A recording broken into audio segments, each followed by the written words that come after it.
Hello everyone, my name is Vam, and welcome back to another domain dissection video. We're still experimenting a little bit with the setup of this. Today we are on Dueling Book, as you can see, instead of EDO Pro, partially just because it's a little bit easier to set up. There's no file downloads or transfers or anything like that. But today, another submission from Draco Eyes, an amazing deck builder. If you haven't seen any of his other deck profiles that we've done over here on the channel, please check them out. All of them are incredibly well put together. They have hidden themes and they have very funny deck masters. Deck masters, you may ask. Well, this is domain format. Well, domain format is very similar in a lot of ways to Yu-Gi-Oh! Magic the Gathering's, I believe it's called Highlander format. 60 cards required, you have a deck master focus with similar rules, and then everything within your monster's type, attribute, and a couple of other specifics. If you would like to check it out, I highly recommend doing so. It's been recently doing very, very well, and I'm very excited to be a creator for such a format. Without further ado though, let's get into a very, very funny deck we have here, Patrician of Darkness. Yes, we've got Dracula here on the front in a late spurt of spooky season. So, Patrician of Darkness, if you don't know, very old school card, Dark Zombie level 5, 2000 attack. You choose the attack targets for your opponent's attacks. Now, that's really funny in a 4-player situation, which Domain is also in a 4-player situation. It's very similar to the Commander format, that's the name I was looking for, where you can redirect attacks all across the board, make deals with people, and this card is much more of a threat than you might first expect. So, with that out of the way, this card has the Dark and Zombie domains, and let's get right into it. To start off with, we have Lord of the Heavenly Prisons. This card is pretty strong in a deck with a decent amount of back row. It's also a very easy 3000 attack beat stick. That's really, really nice in a situation where you want to play a little bit more low to the ground, because domain duels normally take longer because resources are spent between multiple people instead of just one-on-one. Next, we have Danger Bigfoot, draw engine, or it's a pop, or it's a 3000 attack beat stick with some of the other effects mixed in. Very, very good for very, very similar reasons, and it's very good to get to your power cards, as well as occasionally be tribute fodder for Patrician of Darkness. Next, we have Danger Thunderbird. Similar premise, except this one pops a spell trap. Next, we have Danger Mothman, Nessie, Tsuchinoko, Ogopogo, Jackalope, and then we move on from there. The dangers are all really, really nice for draw engines, allowing free bodies, free tributes, and extra draws, along with some occasional side effects. So here next we have Eidos the Underworld Squire, which actually allows you to go normal summon Eidos, normal summon Patrician of Darkness, because you can access it from your deck master zone.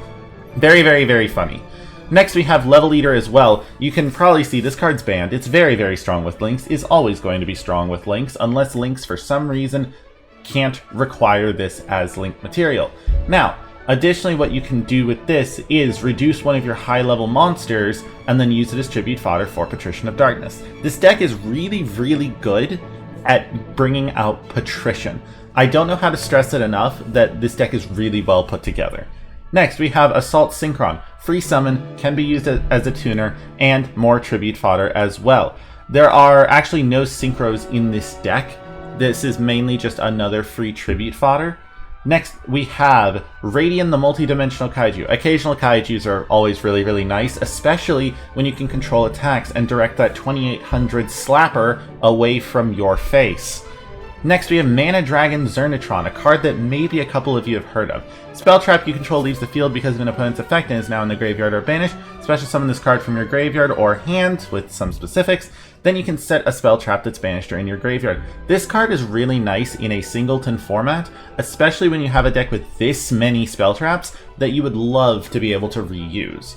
Next we have Lilith, Lady of Lament, which can search a bunch of traps. This card is normally used in old school FTKs on Master Duel. However, it can also be used to search Necrofusion in a Fluffle deck, or it can be used in this case to search 3 power traps, of which there are a lot of them we are going to get to. Reminder, we can take a little bit of extra time here because domain dissections don't have games associated with them like Zero Cut Profiles does. Although, I still recommend checking out Zero Cut Profiles as well for other formats. Next, we have Ash Blossom and Joyous Spring, because yes, we can play Ash Blossom in this deck. It is a zombie, and that is one of the perks of playing the zombie Deckmaster. Finally, we have Illusion of Chaos. This card allows us to search... What does this allow us to search? That's an... Oh, right, we can search Magician's Souls. That's the engine, which is really, really nice for cards and for cycling through the deck with spell traps. And then we move on to Spell Card Soul Exchange, another tribute summon card. You can read it right on the side, and this is another good way to bring out Patrician of Darkness, as is the Monarch Stormforth, especially on your opponent's turn, I believe. No, it's just a quick play. But then we have, if it will load, Dragonoid Generator. Dragonoid Generator is a card that once per turn, you activate it by paying 1,000 life points, but once per turn during your main phase, you can summon a Dragonoid token. You're locked out of the extra. Also, special summon Dragonoid tokens to an opponent's field, which is really not that good unless you're in a slower format where that token can be dealt with by someone else. And you bring out a monster with as much control as Patrician of Darkness has. This card's from like 2004 or something, and yet its effect is really, really good in a situation like this. We have Black Garden, again, filling up opponents' fields with tokens, redirecting attacks, and controlling the monsters as much as possible. Next, we have Savage Coliseum, which is a little scary, because combined with Patrician of Darkness, this card can force every opponent to attack how you want it, exactly the way you choose. And that can be really, really powerful, especially when you have multiple opponents that would otherwise target you. Then we have Chicken Game. Chicken Game, good card, pay 1,000, draw a card, field spell, prevent damage, blah, blah, blah, blah, blah, and everyone can use it, so it's a little bit more of a political card as well. We have Multi-Universe, which can recycle field spells, which is really interesting as well in a singleton format to be able to recycle. Next we have Terraforming, which obviously just searching a field spell. Then we have Set Rotation, which can give your opponent a field spell while taking your own. You can give your opponent something like Chicken Game possibly and make use of it on a following turn while you take Savage Coliseum, which is really, really nice, as is Demise of the Land, another field spell searcher that will almost always go off. We have Pot of Greed, because obviously we have Pot of Acquisitiveness, which with a couple of banished cards can be, a couple of banished monsters, can be really, really nice, especially 3 banished monsters in any banish zone, which with 4 people, bound to happen. We have Graceful Charity, another obviously good card for cycling through the deck. Next we have Dark World Dealings, cycle card, and this card is another good cycle card that can also get rid of your opponent's power cards, which is really, really good, because it allows you... I know I keep saying all of these cards are really, really good, I apologize, but all of these cards serve similar purposes. Cycle through the deck, get to your power cards, and summon Patrician of Darkness, and control the field with Patrician of Darkness. That is the primary focus, and this deck aims to do that as quickly and as consistently as possible. Hand Destruction contributes to this as well, as does occasionally Cup of Ace. You can possibly make deals with people as well as a political card, similar to the way people use Gift of Greed. That's right, the Your Opponent Draws 2 Cards card is played in this format and is used very often as a way to strike deals with people. Change of Heart is another nice card, effectively allowing you to tribute your opponent's monsters as well. Then we have Snatch Steal, another steal your opponent's monster to tribute off. Harpy's Feather Duster, target opponent, spell trap, which is really, really nice. We're not playing Heavy Storm because we have a lot of back row, and so we don't want to waste our own back row just to wipe the field.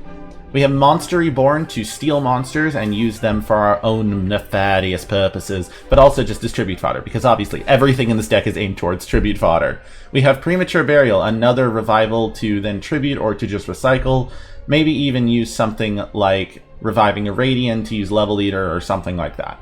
Foolish Burial, easy way to get Level Eater in the grave. That is the most straightforward way to do it. You can also mill Mana Dragon Zernatron, which is another good card to hit, as is the painful choice to mill all of it, because you can get multiple cards like Level Eater, Level Eater and Zernatron in the grave. You do have to get rid of some of your other cards though, but cards with graveyard effects possibly, as well as just your opponent will give you one of them, and it's still just adding a card to your hand to then discard with Graceful Charity or something similar. Next, we have Last Will, which can summon a weak monster, such as Level Leader. And you have a couple of targets. You have Lady of Lament does not count, actually, but you have things like Magician's Souls and Ash Blossom as well as backups, along with Eidos and the dangers, the weaker dangers, I mean. Next, we have, where is it? Triple Tactics Thrust. A card that I probably don't need to tell you is pretty good, especially when your opponents are all activating monster effects willy-nilly. Next, we have Top Share, another stacking tool to completely work through the deck as much as you want it to. This card effectively gets you to add any card from your deck to your hand on your next draw. And it does the same for an opponent. You can strike deals with that, and as you can see, those two are striking all the deals. We have Dimension Guardian. This card is a protector for Patrician of Darkness. Attack position cannot be destroyed by battle or card effects, and then they would have to get through Dimension Guardian to get to Patrician of Darkness. Lost Zone is a similar premise, allowing you to protect your Patrician of Darkness while also, not Lost Zone, sorry, Safe Zone, while also allowing you to keep place on the field, because this card is your entire game plan. Next, we have Dark Sacrifice, which allows you to negate a card effect that would destroy cards on the field and then send a level 3 or lower Dark from your deck to the grave. Kinda like Level Leader, which is a little crazy. Next, we have Judgment of Anubis. Similar premise, another negate for stuff that would destroy, which is a really interesting option. And because it also has removal attached to it, where you can then redirect that effect, you negate and then pick a monster to destroy. Then we have Dark Bribe, a very simple spell trap negate, which is nice. We have, what is this? Yang Zing Unleashed, another all monsters your opponent controls must attack if able. This card's also very scary. All Out Attacks is another one of these, preventing your opponents from not attacking, which can be very, very catastrophic for them. We have Appropriate, a very funny card when all of your opponents are playing stuff like Pot of Greed or Pot of Avarice, which means that you get extra draws, and especially combined with cards like Dark World Dealings that will also trigger it. We have Mythical Bestiamorph, a Draco Eyes special that each time an opponent's monster effect is activated, place a spell counter on this card. You can send this card with 6 or more spell counters to the graveyard, add any spell from your deck to your hand, and we have a lot of good choices. Next, we have Trap Tracks. Target a monster you control, destroy it, and if you do, set a normal trap from your deck. That can be really useful, especially if you have extra dangers lying around you really don't want to deal with, or if you want to steal your opponent's monsters and use it to get your traps. It's almost like a Tribute Summon, but on a trap card, and it's getting you a trap. So really not like a Tribute Summon at all, but not the point. Next, we have Lost Wind, which is another nice Highlander card because it has a second use that can be triggered by setting itself from the graveyard when your opponent special summons a monster from the extra deck, and that can be any opponent. We have Metaverse, another field spell searcher, an unfortunate report, which is very, very funny because never in my life would I have expected any deck to play this card legitimately, but with Patrician of Darkness swinging all crazy, you have full control over the monsters. So in general, you can redirect attacks away from you and absolutely wreck your opponents with each other's monsters. Nightmare Archfiends is another way to give your opponents strong monsters, because each time one is destroyed, it takes 800 damage, and each of them is a 2000 attack beatstick, which is really strong for wiping out weaker monsters like Rose tokens. We have Sales Pitch. If your opponent adds a card from their deck to their hand except by drawing it, so if they search anything, you search anything, which is really, really, really, really, really good in a situation like this where you can take things a little bit slower. I know we kind of rushed through the entire deck, but this deck has one purpose and one purpose only. Get Patrician, protect Patrician. So there's not much exactly to talk about. Backup Team is another cycling piece. You might recognize this from modern day NR format decks. We have Patrician of Darkness, of course, in the side deck to represent the Deckmaster Zone. And finally, for the extra deck, we have Linkuriboh, a nice way to use monsters on the field as material, things like Magician's Souls. Relinquished Anima for similar reasons. Barricade Board Blocker is a really easy way to recycle your continuous and field spells, which is surprisingly useful here, especially outside of Auroradon combos. Beat Cop from the Underworld can protect monsters or protect cards on the field, which is really, really nice. You might recognize this from Mystic Mine. Pentastag gives piercing, which is really, really funny when you can use it on your monsters or give it to your opponent's monsters to force them to attack into better locations. We have Skystriker Ace Azalea, which is a nice, easy pop, and especially with all the spells you have in your graveyard, you won't have to get rid of it. Then we have IP Masquerena, which I don't think I need to explain, especially combined with SP Little Knight. We have Doc the Doc Chama, which, in short, is a monster reborn from your opponent's graveyard for dark monsters, which, considering dark monsters are the most common type or attribute in the game, is very, very common, especially even in non-dark deckmasters, because dark monsters are surprisingly good everywhere. Next, we have Nightmare Unicorn, which is kind of backup SP as well, so you can use this as well. We have Access Code Attack, or however you say it. I think I sounded Italian there. This is a really easy beat stick, and you might recognize this from just about any deck over the past couple of years in TCG Yu-Gi-Oh! Boral Sword Dragon is a similar premise. Cannot be destroyed by battle, so it's very easily protected, and you can switch monsters to attack or defense position to gain extra attacks. And it has a built-in Honest-like effect, so you can deal a ton of damage to your opponent. Next, we have Unchained Abomination, another easy way to control the field with pops at the end of every turn, as well as being a relatively nice boss with a I believe a floating effect or a trigger effect or something similar. We have Dingirsu, the Orchestra of the Evening Star, a nice way to use these high-level monsters, things like Danger Bigfoot, to make easy bosses that can protect your cards. And finally, Super Star Slayer Typhon Sky Crisis, which, in short, is a really easy boss and has a niche floodgate that also has one bounce at the bottom, if you see right here. So this card can be really nice to use your weak monsters, especially if your opponents go into the extra deck, or if you go into your extra deck.